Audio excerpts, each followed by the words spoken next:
Kondisi udara Kota Palembang yang saat ini mulai membaik. Dari pantauan tim PAL TV bahwa sudah tidak ada lagi kabut asap tebal pada pagi hari, sehingga warga dapat beraktivitas dengan nyaman tanpa perlu menggunakan masker. Hal ini dilihat dari banyaknya masyarakat yang mulai berolahraga bersepeda. Anto, salah satu warga Bukit, menjelaskan bahwa udara saat ini sudah lebih baik daripada sebelumnya yang sangat sesak terlebih saat pagi hari.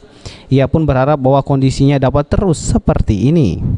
Ditambahlah lagi sebentar lagi memasuki musim penghujan, Anto pun berharap kebakaran hutan di Sumatera Selatan dapat segera selesai dan tidak terdapat kabut asap kembali.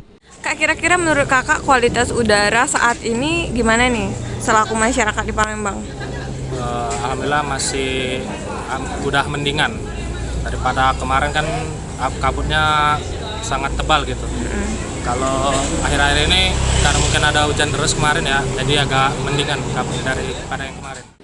Pemerintah Kota Palembang sudah siapkan alat pengukur kualitas udara di simpang DPRD, namun saat ini alat tersebut dalam keadaan mati.